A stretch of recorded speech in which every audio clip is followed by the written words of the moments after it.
Hello students, आज हम लोग बात करने वाले हैं क्लास 9th के chapter number 1 matter in our surrounding के बारे में।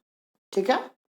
और इस वीडियो में बेसिकली जो है हम सॉलिड, लिक्विड और गैस, ठीक है, इन तीनों के बीच में कंपैरिजन के ऊपर बात करेंगे। ठीक है, कि इनमें क्या क्या अंतर होते हैं। ठीक है। इसके पहले हमने जो है सॉलिड और उसकी प्रॉपर्टीज की, लिक्विड और गैस, इन तीनों की और इन तीनों की प्रॉपर्टीज की वीडियो अलग अलग बना रखी है। अगर आपने अभी तक वो नहीं देखा तो आप पहले वो देख लीजिए, ताकि ये सारी चीजें आपको आसानी से समझ में आए। ठीक है, तो चलिए अब हम आगे देखते हैं। ठीक है, सबसे पहले बात करते हैं बेसिक्स ऑफ कंपैरिजन की। ठीक है, हम किस हिसाब से, किस चीज के आधार पर सॉलिड, लिक्विड और गैस में तुलना करेंगे। ठीक है, वो सारी चीजें हम इस कॉलम में लेके चलेंगे। ठीक है, जो सॉलिड में होगा वो हम इस कॉलम में लिखेंगे, लिक्विड वाला ये और गैस वाला ये। ठीक है, तो अब यहां से क्या हो जाएगा, सबसे पहले बात करते हैं शेप एंड वॉल्यूम के बारे में। ठीक है, हम जो किस चीज पर इन दोनों के, तीनों के बीच में कंपैरिजन कर रहे हैं, शेप और वॉल्यूम के बेसिस पे। ठीक है, तो सॉलिड में जो होता है फिक्स्ड शेप एंड वॉल्यूम। ठीक है, सॉलिड में जो स्टेट होता है, सॉलिड स्टेट में जो मैटर होते हैं, ठीक है, उनका जो शेप होता है वो फिक्स्ड होता है और वॉल्यूम भी फिक्स्ड होता है।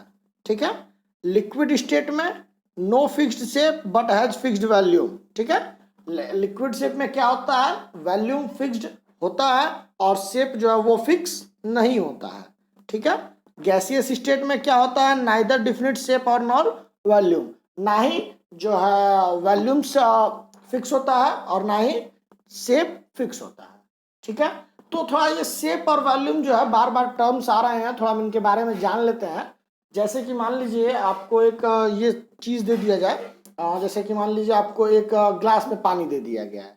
ठीक है, तो ये एक सिलेंड्रिकल शेप ले लिया। ठीक है, आपको उस वो ग्लास ग्लास का शेप ले लिया है। ठीक है, और उसके अंदर जो जितने पानी भरने की कैपेसिटी होगी वो उसका वॉल्यूम हो जाएगा। ठीक है, जितना जगह घेरेगा वो उतना उसका वॉल्यूम हो जाएगा। ठीक है, तो सॉलिड में तो कोई चेंजेस नहीं होंगे। जैसे एग्जांपल में आप मोबाइल ले सकते हैं। ठीक है, आपका मोबाइल एक सॉलिड है, ये जो वॉल्यूम लेगा वो फिक्स लेगा। एक जगह आप जिस सरफेस पे अपने मोबाइल को रखे होंगे, ठीक है, वो एक फिक्स जगह ले रहा होगा। ठीक है, और इसका शेप भी जो है वो फिक्स होगा। आप प्रेस करेंगे, कंप्रेस भी करेंगे तो भी जो है उसका शेप ज्यादा चेंज नहीं होगा, लगभग नहीं चेंज होगा। ठीक है, तो हम उम्मीद करते हैं आपको सॉलिड और ये शेप और वॉल्यूम समझ में आ गया होगा।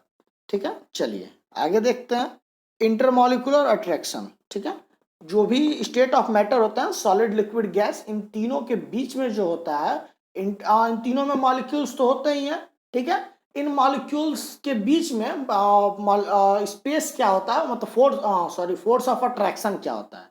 ठीक है, हम इस पर बात करेंगे, इसके बेसिस पे इन तीनों के बीच में क्या कंपैरिजन है। तो जो सॉलिड होता है उसमें जो है कम फोर्स ऑफ अट्रैक्शन सबसे ज्यादा हाई होता है। ठीक है, ये एक सॉलिड स्टेट का, ठीक है, शेप दिया हुआ है। ये एक पार्टिकल हो गया, ये दूसरा पार्टिकल। ठीक है, इन दोनों के बीच में जो है फोर्स ऑफ अट्रैक्शन बहुत ही ज्यादा होगा। ठीक है, चलिए लिक्विड स्टेट में देखते हैं। लिक्विड स्टेट में जो है वो लो होगा as compare to solid state. ठीक है, और गैसियस स्टेट में ये बहुत लो होगा। ठीक है, यानी कि सबसे कम किस में होगा, गैसियस स्टेट में। ठीक है, चलिए अब हम आगे देखते हैं। अगला है इंटरमॉलिक्यूलर स्पेस। ठीक है, इनके मॉलिक्यूल्स या पार्टिकल के बीच में स्पेस कितना होता है। ठीक है, अब हम उसके बेसिस पे जो है सॉलिड, लिक्विड और गैस के बीच में कंपैरिजन देखेंगे। ठीक है, तो जो सॉलिड होते हैं, ठीक है, ये सॉलिड स्टेट का मैटर है। इसमें जो है ये पार्टिकल, ये दूसरा, ये तीसरा, ये चौथा, तो इसमें ये जो पार्टिकल्स, दो पार्टिकल्स है कंस्टिट्यूएंट। ठीक है, इनके बीच में जो होता है वो स्पेस लगभग ना के बराबर होता है, बहुत कम होता है, या फिर कह सकते हैं कि नेग्लेजिबल होता है, मतलब नहीं के बराबर होता है। ठीक है, ठीक, लिक्विड में जो है वो ज्यादा होता है। ठीक है, मतलब अगर ये स्टेट ऑफ मैटर लिक्विड के लिए है तो एक पार्टिकल यहाँ होगा, दूसरा यहाँ होगा, तीसरा यहाँ होगा, चौथा यहाँ होगा। ठीक है, इन दोनों के बीच में एज कंपेयर टू सॉलिड ज्यादा स्पेस होता है। ठीक है। नेक्स्ट है गैस। गैस में जो है लार्ज, यानी कि जो पार्टिकल्स होंगे उनके बीच में ज़्यादा, एक यहाँ होगा तो एक यहाँ होगा, एक यहाँ होगा, मतलब बहुत ही ज़्यादा दूरी पर होते हैं। ठीक है। नेक्स्ट अगला देखते हैं स्पीड, साउंड स्पीड। ठीक है, मतलब कि जो इन दोनों के बीच में स्पीड होगी, ठीक है, मतलब जो पार्टिकल्स होंगे सॉलिड में, उसमें स्पीड ज़्यादा होगी या फिर तीनों के बीच में कंपैरिजन करेंगे on the basis of speed sound. ठीक है, यानी कि किसमें जो है सबसे ज़्यादा स्पीड होगी साउंड की। ठीक है, तो ये सबसे ज़्यादा सॉलिड में होगी, उसके बाद faster than gas but slower then solid, उसके बाद लिक्विड में, और लास्ट में सबसे कम किसमें होगा, गैस में। ठीक है,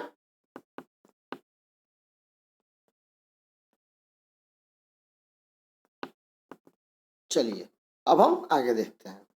ठीक है, अगला है कंप्रेसिबिलिटी। ठीक है, अब हम किसके बेसिस पे बात करेंगे, कंप्रेसिबिलिटी के बारे में। ठीक है, कंप्रेसिबिलिटी के बेसिस पे। ठीक है, सॉलिड को कंप्रेस करना जो है बहुत ही कठिन होता है, लगभग डिफिकल्ट है। ठीक है, बहुत ही कठिन है। ठीक है, ये स्टेट है, तो हम जो है इसको कंप्रेस करेंगे तो इसका जो है शेप ज़्यादा है, इसके शेप में कोई भी बहुत ज़्यादा फर्क नहीं पड़ेगा। ठीक है, इसके बाद है लिक्विड में। तो लिक्विड में नियरली डिफिकल्ट, मतलब इसमें भी ज़्यादा कंप्रेसिबिलिटी नहीं होती है। ठीक है, गैस में जो है वो कंप्रेसिबिलिटी बहुत ज़्यादा हाई होती है। ये अगर इसमें मान लीजिए इतने पे गैस भरा गया है, अगर हम यहाँ से कंप्रेस करें तो ये जो है इतने के अंदर ही पूरा आ जाएगा। ठीक है, चलिए अब हम आगे देखते हैं। अगला है डेंसिटी। तो डेंसिटी जो होती है सबसे ज़्यादा सॉलिड में होती है, उसके बाद लिक्विड में, उसके बाद गैस में। ठीक है, आप ध्यान रखिएगा, ज़्यादातर जो अगर कॉम्पिटिटिव एग्जाम के लिए भी आप प्रिपेयर करेंगे तो इसके बेसिस पे ही सवाल पूछे जाते हैं, मतलब किसमें का डेंसिटी हाई होती है, किसमें लो होती है, ये किसमें स्पीड ऑफ साउंड ज़्यादा होता है, किसमें कम होता है, यही सारे सवाल जो है ज़्यादातर पूछे जाते हैं। ठीक है, अगला है डिफ्यूजन। ठीक है, इसके पहले हमने इसके सारे इंट्रो मतलब सारे वीडियोस में जो है बता रखा है कि इंट्रोडक्शन इसका क्या है, जैसे डिफ्यूजन क्या होता है, कंप्रेसिबिलिटी क्या है, डेंसिटी क्या है, ये सारी चीज़ों के बारे में हम बता चुके हैं। ठीक है, तो यहाँ डिफ्यूजन जो है लगभग नेग्लेजिबल होता है सॉलिड में। ठीक है, लिक्विड में बहुत स्लो होता है, और गैस में सबसे ज़्यादा तेज होता है, यानी कि सबसे तेज जो है वो गैस में होता है। ठीक है, अब बात कर लेते हैं फिजिकल नेचर की। तो जो सॉलिड होता है उसका फिजिकल नेचर बहुत हार्ड होता है, मतलब उसका जो शेप होता है वो रिजिड होता है। ये फ्लूइड होता है, लिक्विड फ्लूइड का मतलब जो फ्लो कर सके। ठीक है, और इसमें जो है गैस जो है सब उसकी फ्लूइडिटी सबसे हाई होती है। ठीक है, अब हम बात कर लेते हैं मोशन ऑफ पार्टिकल्स की। ठीक है, और काइनेटिक एनर्जी के बारे में। ठीक है, मतलब कि ये जो शेप सॉलिड का अगर है तो इसमें ये जो पार्टिकल्स दिए हुए हैं, ठीक है, ये कितना मोशन में रहते हैं, मतलब इनकी काइनेटिक एनर्जी क्या होती है। ठीक है, सॉलिड में सबसे लो होता है, उसके बाद लिक्विड में, और सबसे ज़्यादा गैस में। ठीक है, क्योंकि ये जो है इसके में गैस में अगर है तो उसमें अगर हम थोड़ा सा भी काइनेटिक एनर्जी और टेम्परेचर बढ़ा देंगे, जिससे जो है काइनेटिक एनर्जी बढ़ेगा, और जो है इसके मॉलिक्यूल्स बहुत ही तेजी से भागना शुरू कर देंगे। ठीक है, तो उम्मीद करते हैं ये सारी चीज़ें आपको समझ में आ गई होंगी। अगर अभी भी आपको कोई दिक्कत है तो आप हमें कमेंट जरूर करिएगा, हम आपकी क्वेरीज को सॉल्व करने की पूरी कोशिश करेंगे। ठीक है, अगले तो चलिए मिलते हैं आने वाले वीडियोज़ में। अभी के लिए धन्यवाद।